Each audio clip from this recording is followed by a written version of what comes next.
Shalom, selamat pagi rekan-rekan Airku dimanapun berada. Jumpa lagi. Pagi ini kita sedang melaksanakan tugas penerbangan, ya.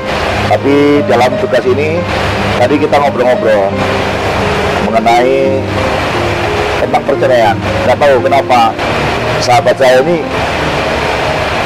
bicara tentang perceraian, ya. Emang kenapa sih, bro? Ada problem apa? Soalnya di anak muda sekarang nih, entah kenapa zamannya mau yang Kristen pun kayak menyepelekan gitu ya kesannya. Ngetren. Ya, padahal kan di masyarakat sekarang kan udah kita tahu ya Kristen itu tidak boleh bercerai.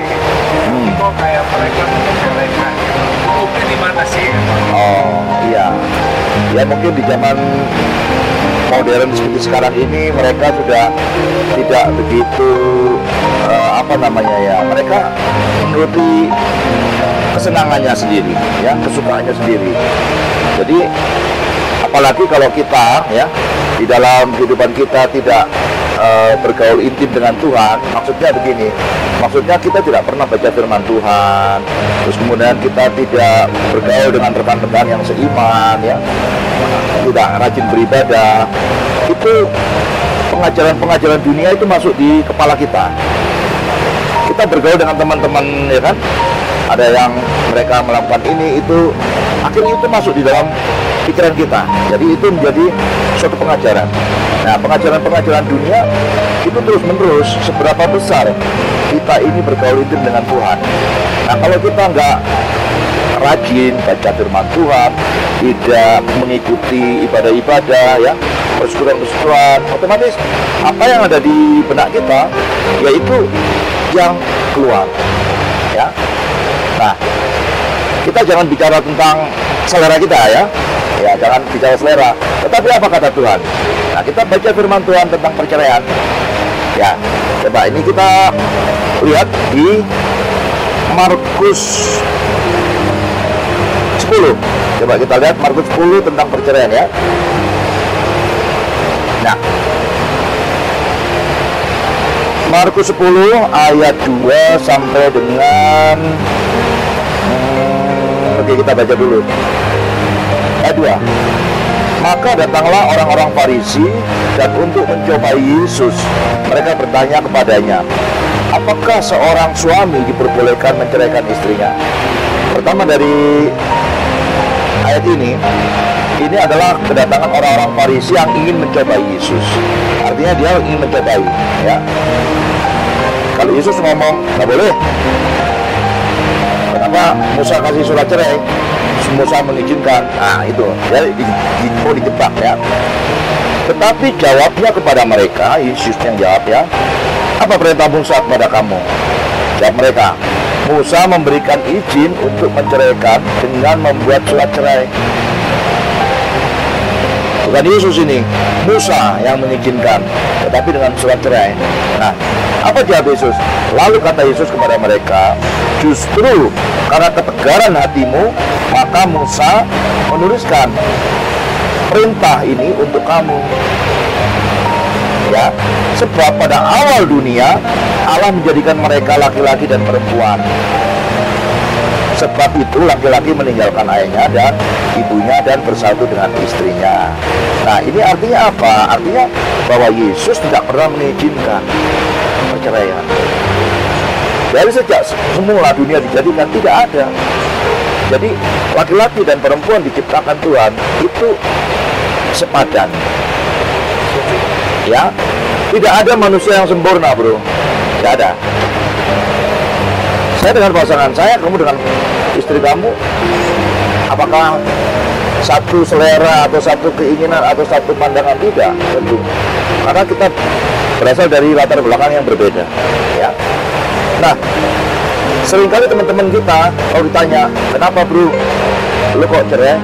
Jawabannya apa? Udah gak cocok. Marah kan? Udah menikah, kemudian ketahuan sifat-sifat aslinya, terus akhirnya menjadi gak cocok. Cocoknya sama siapa kira-kira? Menikah lagi sama orang, gak cocok lagi. Gak ada yang cocok memang. Tetapi firman Tuhan mengatakan bahwa kita dipersatukan di dalam suatu pernikahan, maka di dalam pernikahan itu pasti hamba Tuhan akan memberkati dengan komitmen-komitmen. Dalam keadaan susah, dalam keadaan senang, dalam keadaan sakit ataupun sehat, ya kita tetap pegang janji itu. Kita berkomitmen bukan kepada manusia, kita berkomitmen kepada Tuhan. Ya itu, kira-kira itu menurut saya sih. Nah satu lagi bro, saya lanjutkan ya, bacanya ya. Kita baca ayat 8 nih. Sesungguhnya keduanya itu menjadi satu daging, demikianlah bukan lagi dua melainkan satu. Jadi kalau sudah dipersatukan oleh Tuhan, kita bukan lagi dua pribadi tetapi menjadi satu pribadi, ya. Nah bagaimana kalau kita sudah menjadi satu pribadi terus kita dipisahkan, itu akan terjadi luka yang sangat luar biasa, ya. Ayat 9, karena itu apa yang telah dipersatukan Allah tidak boleh diceraikan oleh manusia, ya kan? Allah sudah mempersatukan kamu di dalam satu pernikahan, terus kemudian kita bercerai, nggak boleh. Kamu bukan melawan manusia, tetapi kamu melawan Allah. Ya, benar ayat 11.